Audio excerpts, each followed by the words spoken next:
we should do things. I think that purposefulness is part of our ineradicable basic human structure. And to say that we ought to be able to live without it is like saying that a tree ought to be able to live without branches or roots. But actually, without branches or roots, it wouldn't be a tree. I mean, it would just be a log. You see what I'm saying? Uh-huh. I mean, in other words, if I'm sitting at home and I have nothing to do, well, I naturally reach for a book. I mean, what would be so great about just sitting there and doing nothing? It just seems absurd. And if Debbie is there?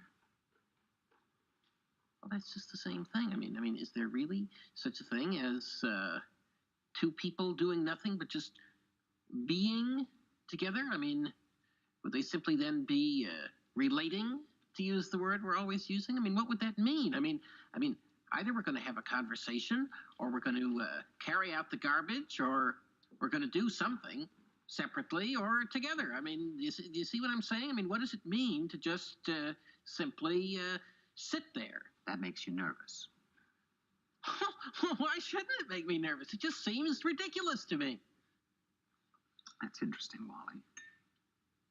You know, when I went to Ladakh in western Tibet and stayed on a farm for a month, well, there, when people come over in the evening for tea, nobody says anything, unless there's something to say, but there almost never is, so they just sit there and drink their tea, and it doesn't seem to bother them.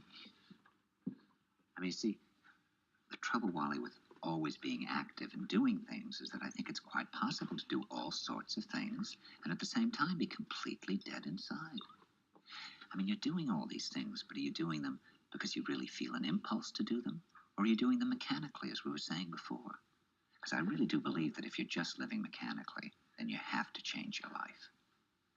When you're young, you go out on dates all the time, you go dancing or something, you're floating free, and then one day, suddenly, you find yourself in a relationship, and suddenly everything freezes. And this can be true in your work as well. And I mean, of course, if you're really alive inside, then of course there's no problem. I mean, if you're living with somebody in one little room and there's a life going on between you and the person you're living with, well, then a whole adventure can be going on right in that room.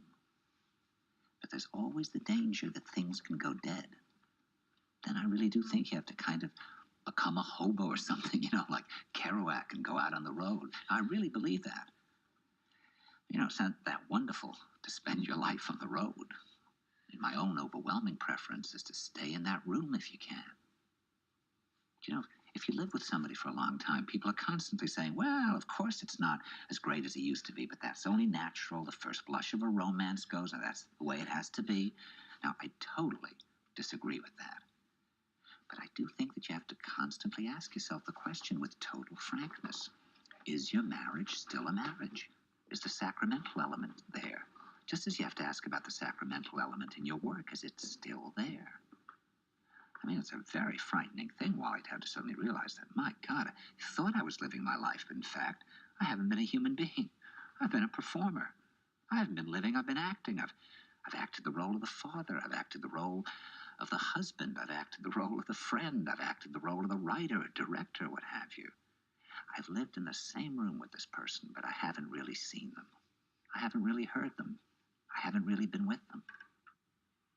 Yeah, I know some people are just sometimes existing just side by side. I mean, the other person's face could just turn into a great wolf's face and just wouldn't be noticed. And it wouldn't be noticed. No, it wouldn't be noticed. I mean, when I was in Israel a little while ago, I have this picture of Chiquita that was taken I always carry it with me. It was taken when she was about 26 or something, and it's in summer, and she's stretched out on a terrace in this sort of old-fashioned long skirt that's kind of pulled up, and she's slim and sensual and beautiful. And I've always looked at that picture and just thought about just how sexy she looks. And then last year in Israel, I looked at the picture, and I realized that that face in the picture was the saddest face in the world. That girl at that time was just lost. So sad and so alone. I've been carrying this picture for years and not ever really seeing what it is. I just never really looked at the picture. And then at a certain point, I realized I'd just gone for a good 18 years unable to feel, except in the most extreme situations. To some extent, I still had the ability to live in my work. That was why I was such a work junkie. That was why I felt that every play that I did was a matter of my